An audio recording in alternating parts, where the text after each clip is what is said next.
Hey everybody, welcome back to where I am. I am just behind my house, a kilometer or so above the village where I live in Lyndoch, which is just outside Stellenbosch, 45 kilometers outside of the historic center of Cape Town. This is where I am. And the one thing that's been happening in July that wasn't happening so much before was I've been coming up here most days. Yeah, most days, every couple of days perhaps, depending on what the kids want to do. But been really exploring this area in July. And I do it and I wonder what stopped me from coming before. Why haven't I been coming out here? So one of the gifts of the lockdown and the pandemic has been really discovering the area right behind my house. So it's the end of July. It's a month since I made my last post over here. So this is a little July catch-up. And so it's been a month of grieving in some sense. I lost a friend the other day who took his own life. And I do wonder, like, would he have taken his life if it wasn't for the pandemic? He was depressed. And I think that the effect of the pandemic on him was that he was really isolated. And here was somebody who really needed the company of other people and could only get it digitally. So I do wonder, like, had this been a different time, would he still be with us? So, yeah, it's a time of grieving. And I have many friends who've lost friends, people who also took their own lives at this time for various reasons. So I think from a mental health point of view, the isolation, the uncertainty, the fear, the aloneness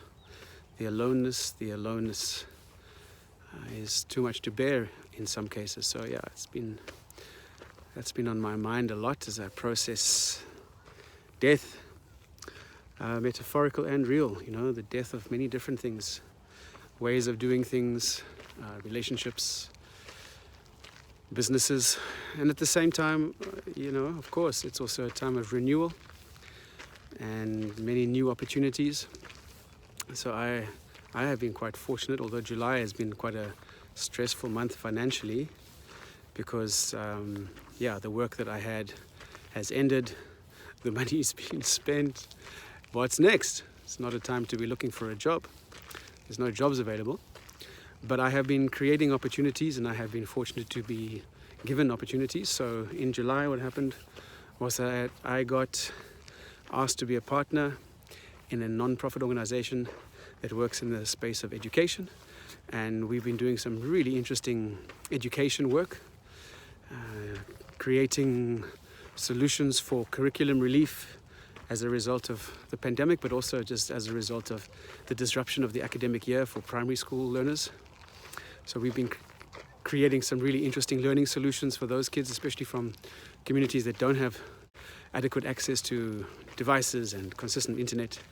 So it's been a lot of that kind of problem solving, which I really enjoy. And I've become a Microsoft trainer, training academic faculty members in how to use Teams and OneNote and those kinds of communication tools within the Microsoft Office suite. So these are all transitions that I would never have anticipated a few months ago, but opportunities that have arisen and that I have jumped at. Had they arisen before, I probably wouldn't have jumped at them. So the pandemic has brought me opportunities and ways of seeing that I certainly couldn't anticipate. When I last posted a video, I had been working for a while on a series of online interactive travel experiences, and we are quite far down the line with that now. It's called Traveling Without Moving, and it's a portfolio of online travel experiences where you literally don't have to travel to experience them. So that's why it's traveling without moving. But it's also a way of folding time and space. The term actually comes from the movie Dune, which was directed by David Lynch in the 70s. It was a total flop, but there's some really interesting ideas in there.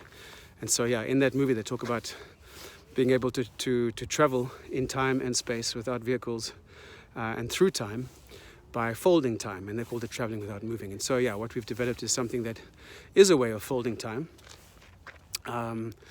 So actually today, as I do this, we got to a state of market readiness, the first experience, which is the choral music experience, working with some singers in Cape Town. And it's slick, and it's really, wow, it really is it's a whole new kind of genre of TV, if you like, interactive TV, participatory TV. And it's been a lot of fun putting that together. It's at the point at which it can start to generate some income, and I hope so, because we all need that. But we've got a whole bunch of them, cooking workshops in different cities and concerts in different cities. And I'm the host or the presenter, controlling a kind of a studio setup where we can title things, and we bring in the different hosts via Skype and with multi-camera angles, so we can switch between angles. And I've been having so much fun doing this, and it's a technical challenge on the one hand, and there's all sorts of technical challenges in it, and filmic challenges and narrative challenges. So I really enjoyed getting my head around that. So July has been a very creative month, and it's been really, really busy. Like, wow, really busy. And so August looks to be much the same. I'll be doing a lot more on the education front, and a lot more work on the traveling without moving online experiences. And the kids have been doing great. Schooling, they've been doing online classes, which is also a whole new paradigm for them as well as for us, because obviously it puts a lot of the responsibility in the hands of the parents, who have to be coordinators and supporters and teachers, and gives you a lot more affection for the teaching community, because you also realize that schooling is, well, it's a form of daycare. It's a really necessary form of daycare. But also that education is actually a very small part of the schooling day. The bulk of it is herding kids around between classrooms and between classes, in and out of the field where they can play at break time. Education is quite a small component of it. And now that they're doing it at home, you get the educational component done very quickly, and then what? So it's an incredible amount of screen time for them. And I think, like everybody who's sitting in this situation, it is what it is. You just have to accept it, right? It won't always be like this. It probably will be still for quite a while. So perhaps there's some mental health issues that will arise from this. Who knows? But for now, each day at a time, we do what we can. My own personal life, it's still, when you've messed up your one sort of crucial relationship, like your wife, your partner. Every day is something of a torture as you confront yourself and the pain that I've caused, and also have to deal with seeing the consequences of the pain that I have caused on a daily basis. And that's been hard during this time, really, really hard. It's like hard doesn't begin to describe it. Words, I'm a guy of words, and this has been a phase of my life where words are so useless. So useless. So I'm also doing my best to speak less, to listen more. And I don't get it right a lot, and I get it right sometimes. And when I do get it right, I can see the benefits of it. No doubt about that. So July has had light and dark, like most things. And now it comes to an end, and we move into August. It's 2 more sleeps until my daughter's 6th birthday. So a lot of July has been how many sleeps left, how many sleeps left, how many sleeps left. It's been a really exciting month. And there's been some real pain this month.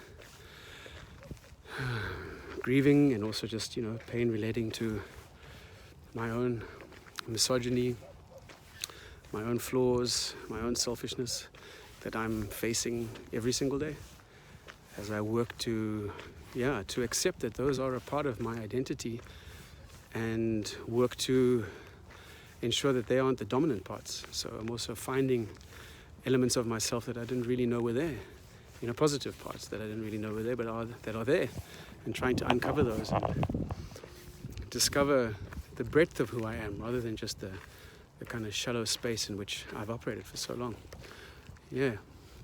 So thank you for the opportunity to share with you all. And I know that there are many people who are facing much more difficult times than I am, and some for whom this has been a joyous time. My parents have been enjoying the lockdown no end, because they're at that age in their 70s where they just have to relax. And so being forced into a state of relaxation has been really, really good for them. So thanks again to everybody for watching, and thanks to Jason and Sarah for this platform. And I wish everybody well as we continue to face the situation on many different fronts. There's pandemics, political, health, economic, and I think that there's yeah, there's so much to learn from this if we can survive it. So I hope we all get to learn something and come through the other side with a refreshed perspective. Thanks. Ciao.